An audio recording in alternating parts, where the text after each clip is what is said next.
Hi everyone, my name is Abigail Edwards and today I'll be presenting clinical presentation of diabetes mellitus or signs and symptoms of diabetes. Now there are two types of diabetes. Type 1 diabetes, which is juvenile diabetes, which affects children only, and type 2 diabetes, which is adult onset diabetes, which usually affects adults. However, in recent times, we have seen where children are developing type 2 diabetes because of poor lifestyle practices. So, type 1 diabetes presentations as follows: elevated blood glucose levels, frequent urination, especially at night. So if you notice this child is going to the toilet often, this is a telltale sign that this child could have juvenile diabetes. Constant thirst in response to dehydration. So because this child is passing a lot of urine, this child will feel dehydrated. Excessive appetite. Now, most children have a good appetite. However, if you're noticing that this child is going to the fridge more often than usual, this is another telltale sign that your child may have juvenile diabetes, nausea. So if this child is complaining that he or she may be feeling to vomit, this is another sign. Blurred vision. So if the child is telling you that he or she is not seeing clearly, this is a sign that the lens in the eyes are being altered, which is another sign of juvenile diabetes. Fatigue and weakness.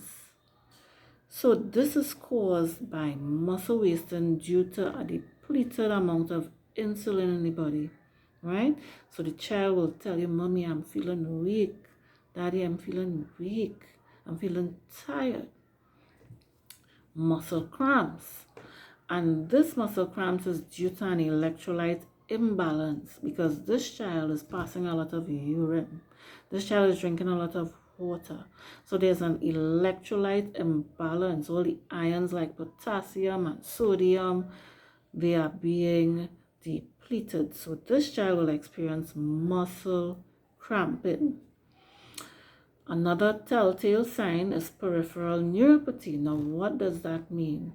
Peripheral neuropathy is tingling in the arms and the feet in a glove-like or stocking pattern. Then there's type 2 diabetes, which is the adult onset diabetes. And most people present with elevated blood glucose levels, frequent urination, frequent thirst, excessive appetite, nausea, blurred vision, fatigue and weakness, muscle cramps, peripheral neuropathy. Again, we discussed that with type 1 diabetes. Unintended weight loss. So some people experience a depletion in their weight due to insulin deficiency. Most women complain of extreme yeast infections. Some people complain of sores that won't heal. So somebody might get a cut and they might find that this cut is taking longer than usual to heal. This is another sign that the patient may possibly have diabetes. Have you ever noticed a patient with, or anybody, whether it's a patient or one of your friends or relatives, with a darkened pigmentation around the neck and under the arms?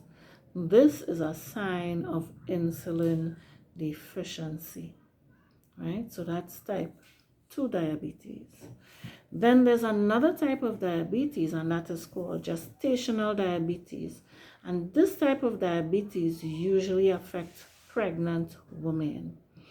Now, symptoms include high glycemic episodes or elevated blood sugar or blood glucose levels. The woman is given an oral glucose tolerance test. And once those test results come back abnormal, we know that this woman has gestational diabetes. So with the oral glucose tolerance test, she comes in fasting from 10 p.m. Her blood is taken from that fasting, blood glucose level is taken. Then she is given glucose to drink. 1 hour after taking the glucose, her blood is taken, and then 2 hours after, her blood is taken again. Once these levels are abnormal, she's considered as having gestational diabetes. Also, a pregnant woman presents with gestational, who has gestational diabetes, presents with a large baby. Now, this is in response to elevated blood glucose levels. Elevated blood glucose levels causes excessive nutrient storage within the baby. So once the baby stores that nutrient, the baby tends to get bigger and bigger. And we call that a macrosomic baby, or a large baby, right? So, brethren, if you all are experiencing any of these symptoms, please contact your nearest healthcare provider. Don't sit down and wait and wonder if things will get better, or drink some form of bush hoping that things would get better. It would not get better. Diabetes is what we call a long-lasting disease. We call it chronic disease. It is here to stay, but it can be treated with diet, exercise, and medication. So take care of your health today so that you would have a healthier tomorrow. Thank you for listening.